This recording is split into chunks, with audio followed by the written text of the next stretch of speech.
Bonjour et bienvenue dans Géopolitis, consacré cette semaine à la situation dans l'Est de la République démocratique du Congo. Après Goma, Bukavu, les chefs-lieux des deux provinces du Kivu sont tombés aux mains des rebelles du M23, soutenus par le Rwanda. Comment comprendre cette escalade actuelle dans cette région minée par plus de 30 ans de guerre? Le malaise de l'Union africaine qui met en garde contre une balkanisation de la RDC, mais sans annonce concrète sur un plan de sortie de crise. En toile de fond également, la peur d'une extension du conflit. La crise humanitaire est particulièrement aiguë, avec un grand nombre de blessés, de déplacés et un risque sanitaire élevé, sans compter l'accès à l'aide humanitaire qui est problématique. Nous serons sur place avec la déléguée responsable du CICR à Goma. C'est une région du monde déchirée depuis plus de 30 ans par des violences d'une extrême gravité et d'une ampleur inimaginable. L'Est de la République démocratique du Congo, composé de 3 provinces, le Nord et le Sud Kivu, ainsi que l'Ituri, est en proie à des conflits qui n'en finissent pas et qui ont fait plusieurs millions de morts, de blessés, de déplacés, dans le silence ou presque de la communauté internationale. Un enchevêtrement de facteurs complexes, historiques, politiques, stratégiques, doit être pris en compte pour tenter de comprendre l'origine de ces violences. La prise sanglante de Goma en janvier dernier, puis tout récemment celle de Bukavu, par la milice rebelle dite du M23, ont relancé la crainte d'une potentielle extension du conflit dans toute la région des Grands Lacs. Aujourd'hui, la République démocratique du Congo, la RDC, accuse le Rwanda de vouloir contrôler la région à travers la milice du M23 en s'appuyant sur la présence de militaires rwandais, notamment, selon la RDC, pour y piller les nombreuses richesses naturelles. Le Rwanda dément et se dit particulièrement menacé par un groupe armé fondé par des génocidaires réfugiés à l'est de la RDC à la suite du génocide des Tutsis en 1994. Nous rejoindrons dans un instant à Bruxelles Benoît Feit, journaliste à la RTBF, qui était encore il y a quelques jours en République démocratique du Congo. Mais tout de suite, retour sur les derniers événements avec Elsa Guinolfi.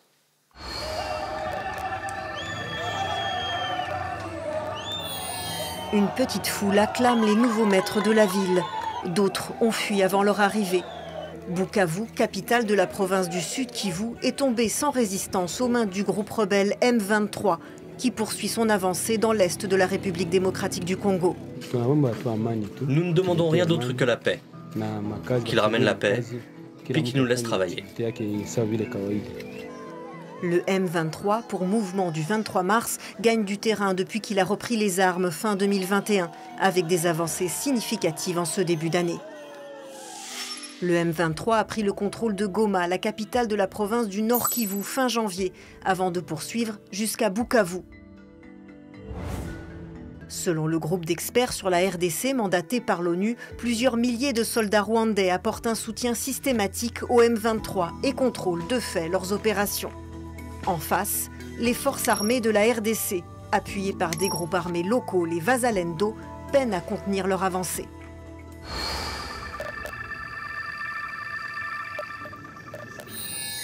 Le président rwandais, Paul Kagame, dénonce la menace que représentent, selon lui, certains combattants actifs dans l'est de la RDC. Les personnes qui ont assassiné des gens ici au Rwanda, celles qui ont perpétré le génocide, elles existent toujours. Elles sont toujours armées. Elles promeuvent toujours leur idéologie génocidaire. Dans notre voisinage, dans l'est du Congo, soutenu par le gouvernement. Le Rwanda demande régulièrement la neutralisation du groupe armé FDLR, présent dans l'est du territoire congolais. Un groupe fondé par des Hutus rwandais, dont certains ont été impliqués dans le génocide de 1994. Cette année-là, 800 000 à 1 million de personnes, dans leur immense majorité issues de la minorité Tutsi, sont massacrées par des extrémistes Hutus.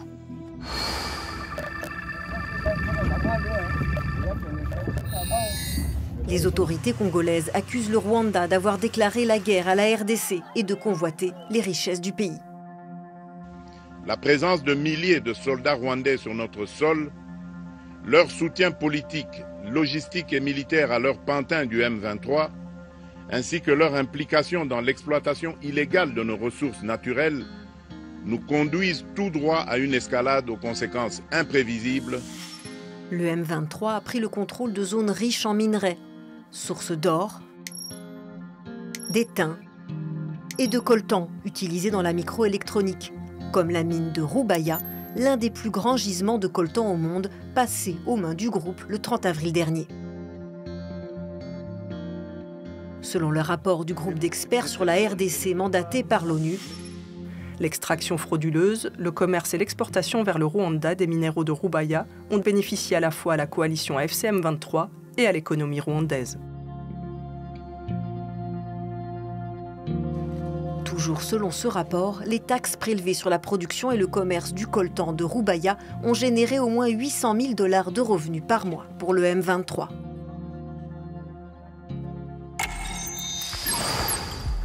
Benoît Feyd, bonjour.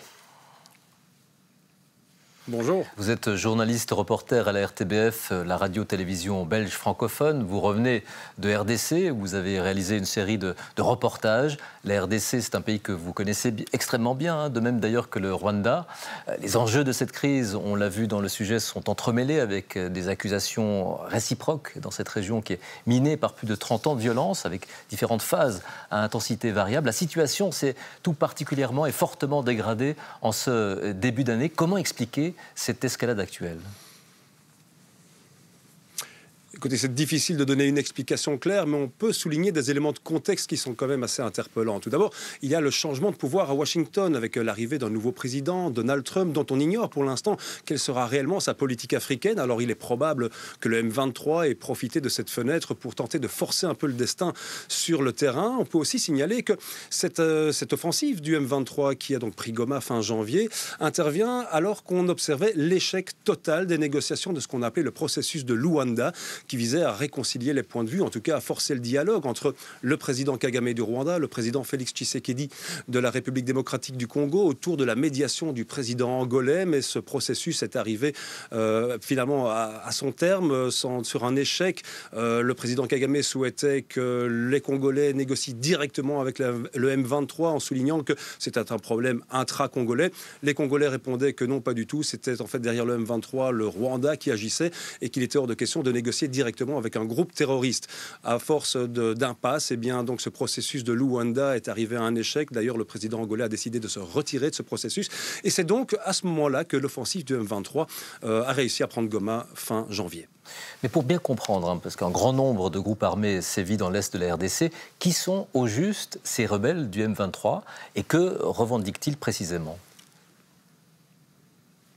Alors le M23 signifie en fait le mouvement du 23 mars. Et le 23 mars auquel ils font référence, c'est le 23 mars 2009. Disons, pour faire simple, le M23 apparaît en 2012 en disant « Nous contestons les accords de paix qui ont été signés le 23 mars 2009 avec le précédent groupe rebelle qui s'appelait le CNDP. Un accord de paix entre ce groupe rebelle et le gouvernement congolais devait normalement intégrer une partie de ces rebelles dans l'armée. Le M23 a donc décidé de reprendre les armes après 3 ans en disant « En fait, les termes de cet accord n'ont jamais été respectés. Nous allons donc reprendre les armes pour nous battre contre Kinshasa puisqu'il ne nous donne pas ce que nous voulons. » Mais en fait, ce M23, comme le CNDP, ne sont finalement que des résurgences de plein de groupes rebelles qui se sont succédés à l'est du Congo depuis une trentaine d'années, tous se revendiquant finalement de la défense des Tutsis du Congo, des Tutsis des Congolais donc rwandophones, qui estiment être discriminés. Il faut dire qu'il y a aussi un vrai problème autour de la nationalité qui est parfois contestée de ces Tutsis congolais.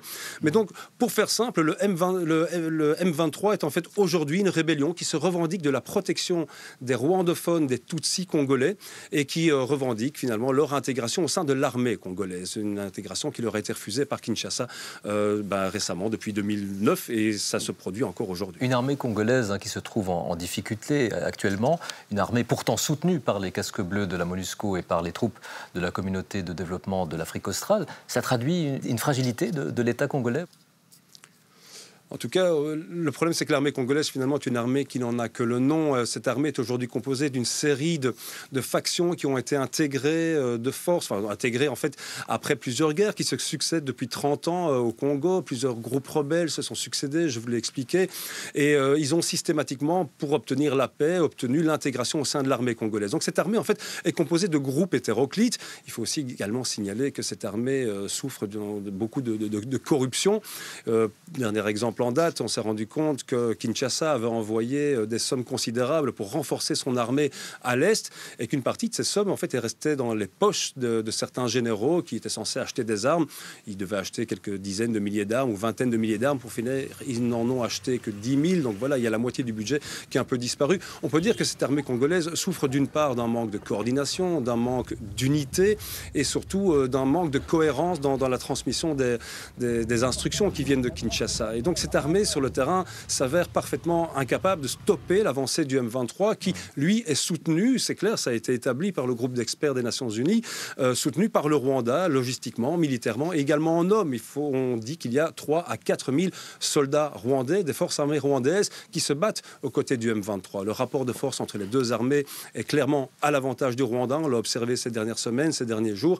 Et maintenant, le M23 progresse avec une facilité déconcertante sur le terrain à l'Est. L'armée congolaise ne semble d'ailleurs plus réellement opposée de résistance sur le terrain. Benoît, vous parlez du Rwanda. Derrière cette crise, les enjeux politiques, géopolitiques, économiques sont nombreux. C'est une question de lutte d'influence entre la RDC et le Rwanda ? Oui, clairement. Alors aujourd'hui, il y a clairement une question d'animosité personnelle entre les deux présidents. Ils se sont échangés des noms d'oiseaux. Paul Kagame a traité Félix Tshisekedi d'idiot. Félix Tshisekedi a traité Paul Kagame d'Hitler. Donc les deux hommes aujourd'hui ont vraiment rompu toute relation. Ils se vouent une haine réciproque, il faut bien le dire. Mais au-delà de ça, le Rwanda cherche depuis maintenant une trentaine d'années à finalement essayer d'influencer la politique au Congo. Alors, il y a d'une part la volonté clairement de bénéficier des richesses qui sont à foison. On parle notamment du coltan qui est extrêmement présent à l'est du Congo, dont le Rwanda bénéficie. Donc, il y a vraiment clairement un trafic de minerais qui part de l'est du Congo, qui transite par Kigali, et Kigali s'enrichit clairement au bénéfice des occupations successives. Il faut aussi dire que la différence de taille des deux pays est vraiment gigantesque. Le Rwanda est un petit pays, le Congo est un gigantesque pays, et il est clair que pour le Rwanda, avoir un géant à côté de lui qui serait fort serait un réel danger. Donc il y a probablement une volonté aussi des forces armées, même du président Kagame, d'affaiblir un maximum son voisin pour éviter tout type de menaces. Et puis, il y a aussi l'argument premier qui est avancé par le Rwanda pour soutenir le M23, à savoir la défense des Tutsis congolais et aussi la lutte contre les FDLR. Alors, qui sont ces FDLR ? Ce sont en fait les héritiers des génocidaires qui ont donc rwandais, ceux qui ont commis ce génocide atroce en 1994, qui ont fui ensuite vers le Congo. Ils sont aujourd'hui rassemblés, ils constituent une force armée qui pourrait potentiellement menacer le Rwanda. C'est en tout cas ce que pense Kigali. Il est même un peu compliqué d'imaginer que les FDLR soient réellement en mesure d'envahir concrètement le Rwanda. Mais en tout cas, l'idéologie génocidaire est toujours présente à l'est du Congo. Et ça, c'est un argument qui est régulièrement mis en avant par le Rwanda pour justifier son intervention au Congo. Alors, l'Union africaine a mis en garde contre les risques, a-t-elle dit, d'une balkanisation de la RDC, avec en toile de fond la crainte d'un embrasement régional. Plusieurs pays africains sont directement concernés par l'évolution actuelle du conflit. On va le voir avec Elsa Anguinolfi. Rencontre sous tension à Addis Abeba. Pour le 38e sommet de l'Union africaine, la situation en RDC était au cœur des préoccupations. Nous exprimons notre inquiétude quant au fait que cette escalade, cette nouvelle escalade, ne devienne un conflit ouvert qui détruirait et aurait un impact sur les activités humanitaires et le tissu social déjà très affaibli de la région.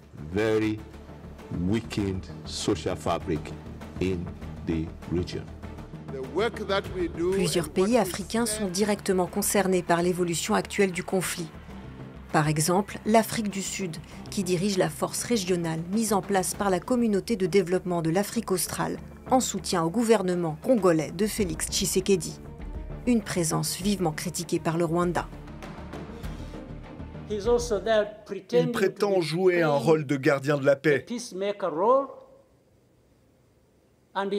Et il dispose d'une force qui a combattu aux côtés des FDLR et qui a combattu le M23 sur les instructions de Tshisekedi. Plusieurs soldats sud-africains sont morts en RDC ces dernières semaines. Nous devons faire face à un des conflits les plus difficiles en RDC, où heureusement, nous cherchons toujours à restaurer la paix. Les tensions sont aussi importantes avec deux pays voisins de la RDC et du Rwanda, le Burundi et l'Ouganda. Le Burundi a déployé des soldats en RDC qui ont combattu le M23. Si le Rwanda continue à faire des conquêtes dans le territoire et dans notre pays, je sais qu'il va arriver même au Burundi. Nous n'allons pas accepter, la guerre sera généralisée. De son côté, l'Ouganda a une position ambiguë. Les forces armées ougandaises et congolaises mènent une opération conjointe dans l'est de la RDC contre une autre milice rebelle.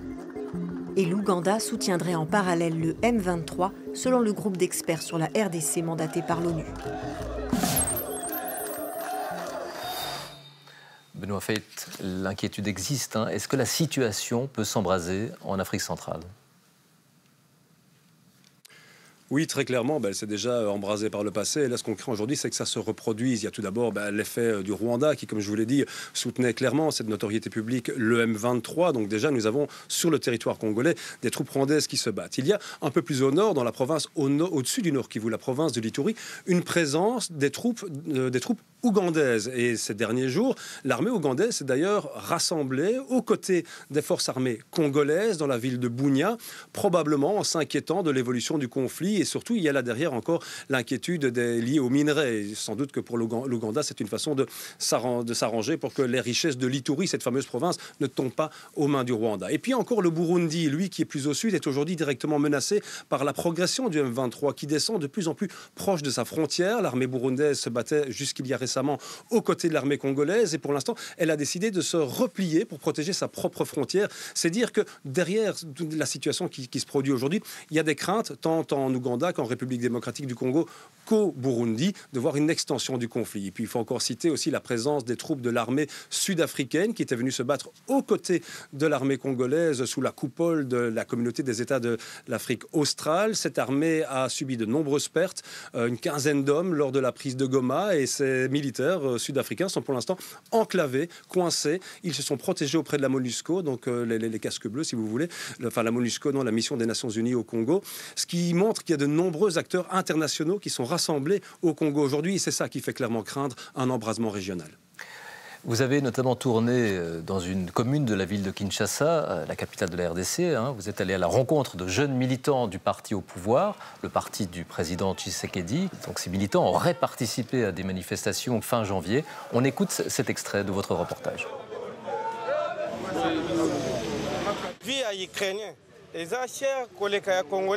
Est-ce que la vie d'un Ukrainien vaut plus que la vie d'un Congolais ? La Russie a commencé à se battre contre l'Ukraine et en quelques jours, la communauté internationale a pris des sanctions.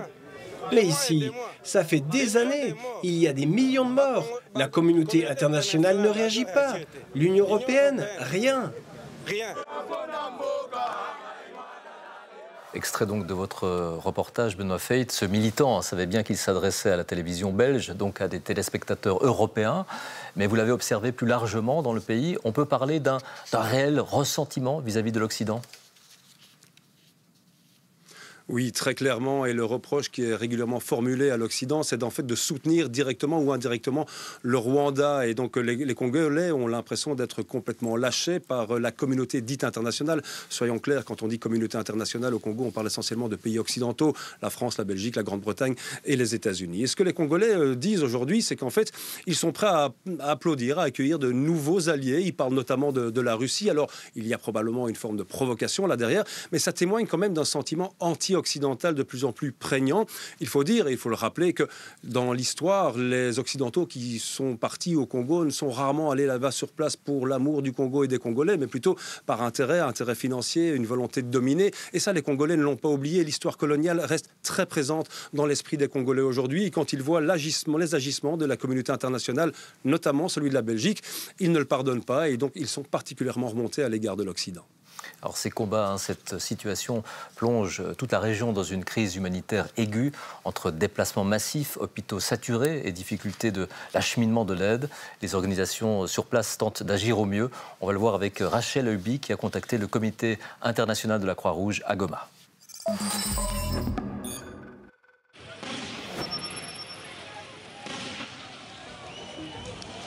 Courir et vite. À l'est de la République démocratique du Congo, la violence des groupes armés plonge les civils dans la terreur. Plus de 7 millions de personnes sont aujourd'hui déplacées. À Goma, sous contrôle rebelle depuis fin janvier, le CICR poursuit ses activités malgré l'insécurité. La situation humanitaire est préoccupante, extrêmement catastrophique. On a observé un niveau d'intensité du conflit qu'on n'avait jamais vu avant, avec l'utilisation d'artillerie lourde. Ça a poussé les populations à se déplacer. Il y avait des corps en ville, il y avait énormément de blessés, ce qui faisait que les hôpitaux étaient surchargés, dont ceux soutenus par le CICR. Soigner les blessés, enterrer les corps et rétablir l'accès à l'eau potable. Sur le terrain, les besoins sont immenses. On s'est aussi concentré sur la réparation des lignes électriques ou des stations de pompage, puisqu'il n'y avait pas d'électricité ou d'eau en ville de Goma pendant plusieurs jours. On était dans une course contre la montre par rapport à la collecte de dépouilles, puisque en fait, il y a un vrai risque sanitaire, notamment autour du choléra, qui est présent lorsqu'il y a des corps non ramassés. Mais l'accès humanitaire reste un défi quotidien. Les aéroports sont fermés et des convois et entrepôts ont été attaqués. Je pense qu'effectivement, les conditions de travail ont été extrêmement compliquées. L'entrepôt médical du CICR ainsi que d'autres entrepôts a effectivement été pillé, mais il y a eu une grande solidarité de la part des acteurs humanitaires qui étaient à Goma, qui nous a permis une continuité des soins avant de trouver d'autres solutions. Des opérations d'autant plus fragilisées par le gel temporaire de l'aide étrangère américaine, dont la RDC dépend à 70%. Alors que le M23 gagne du terrain, le CICR craint que la crise ne s'étende encore. De son côté, l'ONU alerte contre la flambée des violences sexuelles et le recrutement d'enfants. À Genève, une enquête internationale est en cours pour documenter ces crimes.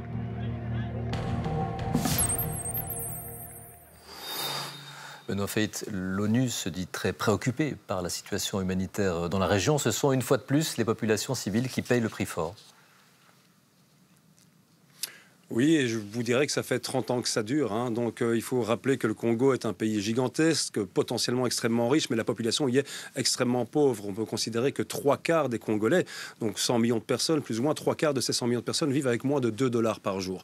Alors la succession de guerres et de rébellions qu'on observe à l'est du Congo, notamment depuis une trentaine d'années, a aussi poussé beaucoup de gens en dehors de chez eux, des déplacés internes, comme on les appelle. Ils sont près de 6 millions, rien qu'à l'est. Aujourd'hui, c'est énorme. Et puis, on ne sait pas non plus combien de morts, de victimes il faut comptabiliser depuis ces longues années de guerre. Plusieurs chiffres circulent, il est difficile d'objectiver les chiffres les plus élevés par de 10 millions, mais y en a-t-il 5, 7, 6 ça on ne sait pas. Toujours est-il que la population souffre au Congo, sans compter aussi malheureusement les femmes qui sont régulièrement victimes de violences sexuelles. Le viol est devenu une arme de guerre depuis des décennies au Congo aujourd'hui, sans que cela n'ait réellement ému la communauté internationale au point d'agir. Il faut bien le reconnaître.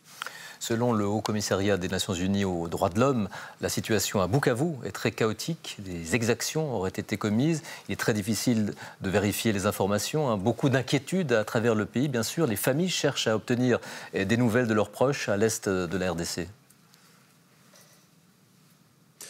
Oui, et elles ont du mal à obtenir des réponses parce qu'elles ont le sentiment que quand elles conversent avec leur famille restée de l'autre côté de la ligne de front, en zone occupée par le M23, eh bien ces familles en zone M23 aujourd'hui craignent de s'exprimer librement. Ils parle à mots couverts. Il est évident aussi, on a entendu, j'ai eu quelques contacts à Bukavu de gens qui me parlent, mais vraiment entre les lignes, qui n'osent pas me dire clairement ce qu'ils pensent, mais on sent une énorme crainte, on sent la crainte d'être envahi par de nouveaux envahisseurs auxquels il va falloir se soumettre. Et ces gens dans ces zones occupées ne savent absolument pas à quoi s'attendre à l'avenir, comment ils vont être traités, mais ils ont bien compris qu'aujourd'hui, il fallait se tenir à carreau et ils craignent véritablement pour leur sécurité à l'avenir. Est-ce que la diplomatie peut sauver la situation? Quelles seraient les conditions pour une paix durable? Écoutez, en tout cas, comme le dialogue est rompu entre les deux principaux protagonistes de cette guerre, la République démocratique du Congo et le Rwanda, c'est sans doute à la communauté internationale de s'investir. Mais pour l'instant, à part des déclarations mièvres qui appellent au cessez-le-feu, mais sans plus de contraintes, mais écoutez, on voit bien que sur le terrain, rien ne se passe. Alors, ce qui est sûr, c'est que les Congolais, ce qu'ils attendent aujourd'hui, c'est que la communauté internationale s'implique pour faire pression sur le Rwanda, applique des sanctions sur le Rwanda pour qu'il se retire, pour qu'il cesse son soutien au M23. Il faut rappeler qu'en 2012, quand le M23 est apparu, il avait déjà pris la ville de Goma, mais à l'époque, il y avait une réaction forte de la communauté internationale, notamment du président américain de l'époque, Barack Obama, qui avait menacé le Rwanda de sanctions, et le M23 avait finalement, au bout de 2 semaines, décidé de se retirer de Goma. Aujourd'hui, on n'observe pas de réaction aussi ferme de la part de la communauté internationale, et c'est sans doute aussi pour ça que la situation s'enlise et même s'accentue, que le M23 continue de progresser sur le terrain. Rien ne semble réellement pouvoir l'arrêter. Merci infiniment Benoît Fay. Je rappelle que vous êtes journaliste à la RTBF et que vous suivez évidemment la situation de près. Et puis j'ajoute que vous êtes le co-auteur d'un documentaire intitulé Lumumba, le retour d'un héros, film qui raconte les célébrations hautement politiques entourant le retour de la dépouille du héros de l'indépendance congolaise plus de 60 ans après son assassinat. Merci beaucoup. Et merci d'avoir été avec nous. Géopolitis, c'est une émission de la radio-télévision suisse et de TV5 Monde que vous pouvez retrouver en tout temps sur les différentes applications ainsi que sur notre chaîne YouTube. Rendez-vous la semaine prochaine pour une nouvelle édition. D'ici là, portez-vous bien.